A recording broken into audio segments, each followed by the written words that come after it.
இப்போ இந்த வீடியோவில் நம்ம பார்க்க போகிறது 10th மேக்ஸ் எக்ஸசைஸ் நம்பர் 7.2ல இருக்கக்கூடிய இந்த 9th சம் தான் பார்க்க போகிறோம். பாருங்கள், the outer and inner surface areas of spherical copper shell are 576 by centimeter square and 324 by centimeter square respectively. ஓகேங்களா, அவுட்டருக்கு இது, இன்னருக்கு இது surface area. Find the volume of the material required to make the செல்.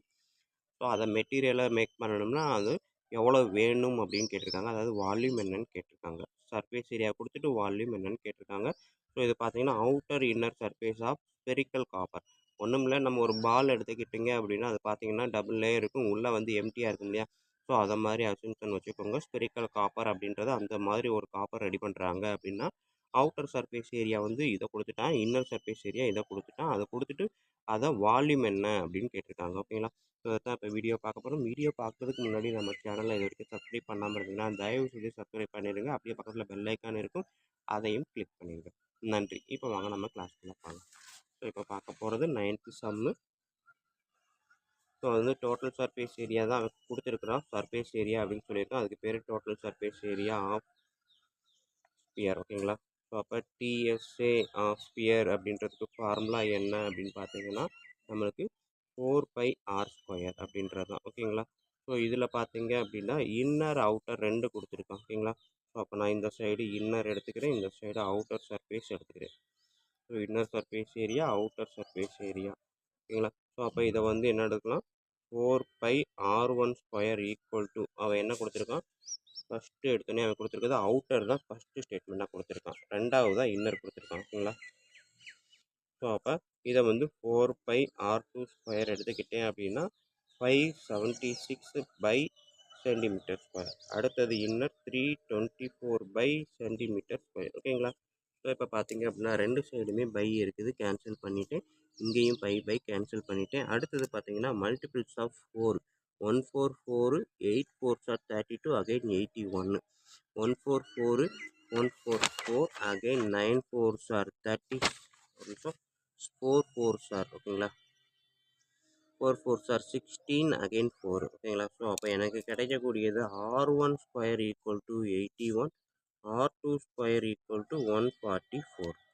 ஓகேங்களா, so அப்போ r1 வந்து எவ்வளவு, square root of 81. எப்போவுமே நம்ம வந்து பாசிட்டிவ் வேல்யூ மட்டும்தான் எடுப்போம், டைமென்ஷனை பொறுத்த வரைக்கும் நெகட்டிவ் வேல்யூ எடுக்க மாட்டோம். ஓகேங்களா, ஸோ r2 எடுத்தோம்னா ஸ்கொயர் ரூட் எடுத்தால் 144, ஸ்கொயர் ரூட் எடுத்தால் +2. ஓகேங்களா, +or-9 வரும், +or-12 வரும். பட் வந்து ப்ளஸ் வேல்யூ மட்டும்தான் எடுத்திருக்கோம். ஸோ இப்போ எனக்கு ரேடியஸ் கிடச்சிருச்சு. அடுத்தது அவன் கேட்டிருக்கிறது volume. So volume of the sphere அப்படின்றத கால்குலேட் பண்ண போகிறேன். ஆனால் ஹாலோ ஸ்பியர் தான் இது. நம்ம என்ன சொன்னோம், இது பார்க்குறதுக்கு பால் ஷேப் அப்படின்றப்ப வால்யூம் ஆஃப் ஹாலோ ஸ்பியர் தான் நம்ம கண்டுபிடிக்கணும். டைரெக்டாக ஸ்பியர் எழுதிடாதீங்க,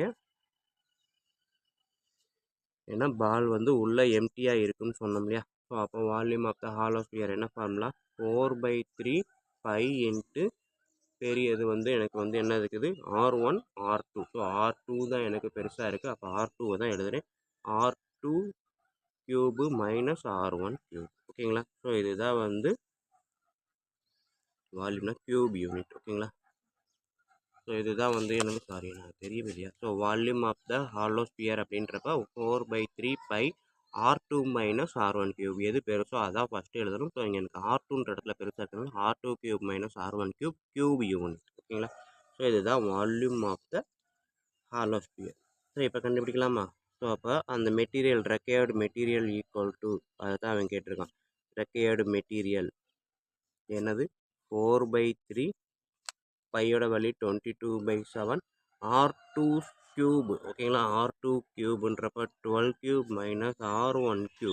ஓகேங்களா, ஸோ இப்போ பார்த்தீங்கன்னா 4/3 இன்ட்டு 22/7, 12 12s are 144. ஓகேங்களா, ஸோ 12³ அப்படின்றப்ப 12 12s are 144. 144 இன்ட்டு, நான் இதை மறுபடியும் உங்களுக்கு சொல்லிடுறேன். ஸோ இங்கே எழுதின ஃபார்முலா வச்சு ரெக்வயர்டு மெட்டீரியல் அப்படின்றது இந்த டேட்டாவை அப்படியே போட்டிருக்கிறேன். r2ன்றது பெருசு இருக்கக்கூடியது 12³ மைனஸ் r1³ன்றப்ப 9³. ஓகேங்களா, ஸோ இப்போ இந்த டேட்டா அப்படியே இங்கே எழுதுறேன். 12³ அப்படின்றது 12² 144. ஓகேங்களா, அதுக்கப்புறம் பார்த்தீங்கன்னா 12³ அப்படின்றப்ப 144 இன்ட்டு 12 1728 அப்படின்னு வரும். ஓகேங்களா? 1729 அப்படின்றது ராமானுஜன் நம்பர். அதுக்கு முன்னாடி இருக்கக்கூடிய நம்பர் தான் 12 கியூப். ஸோ அதைத்தான் சொல்லுவாங்க 12 cube plus 1 cube equal to Ramanujan number அப்படின்னு சொல்லியிருப்பாங்க. ஓகேங்களா? ஸோ 12 கியூபோட 1 ஆட் பண்ணால் ராமானுஜன் நம்பர், அதாவது 1 கியூப். நெக்ஸ்ட் பார்த்தீங்கன்னா minus 9 cube, 9 9 sorry 81 and again 81 into 9 729. So இதில் அப்படியே பார்த்தீங்கன்னா ராமானுஜன் நம்பரை ஒட்டி வந்திருக்கும். ஓகேங்களா? ஸோ இதைத்தான் இன்னொரு எப்படி சொல்லியிருப்பாங்கன்னா 10 கியூப் ப்ளஸ் 9 கியூப் அப்படின்னு சொல்லியிருப்பாங்க. ஓகேங்களா? 10 கியூப்னா 1009 கியூப்னா 729. ஸோ ரெண்டையுமே ராமானுஜன் நம்பரோட ரிலேட் பண்ணுவாங்க. ஒன்று வந்து 12 cube plus 1 cube or 9 cube plus 10 cube, ரெண்டுமே ராமானுஜன் நம்பர் வரும்.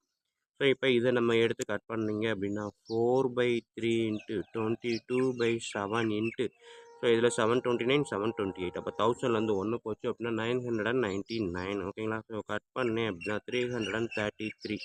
அகைன் நான் கட் பண்ணுறேன்.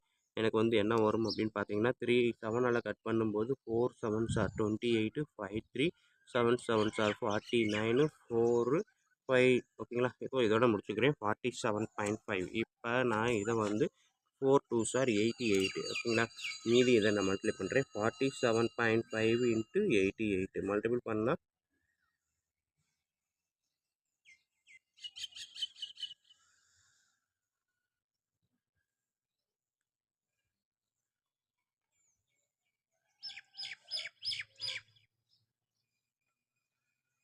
ஓகேங்களா? ஸோ பாயிண்ட் பார்த்தீங்கன்னா ஒரு நம்பர் தான் பாயிண்ட்டுக்கு அப்புறம் வச்சுருக்குது. ஸோ அப்போ இங்கே ஒரு பாயிண்ட்டை வச்சு இதை கட் பண்ணிடலாம். ஸோ ரிமைனிங் என்ன இருக்குதோ அதுதான் ஆன்சரு.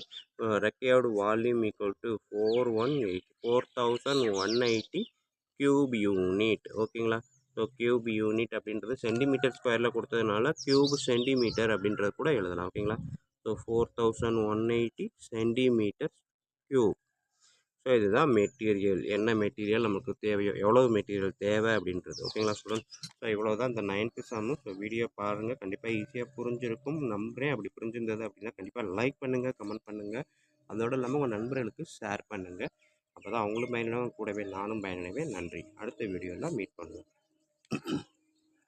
உங்கள் பார்வைக்கு இந்த சம் பார்த்துக்கோங்க.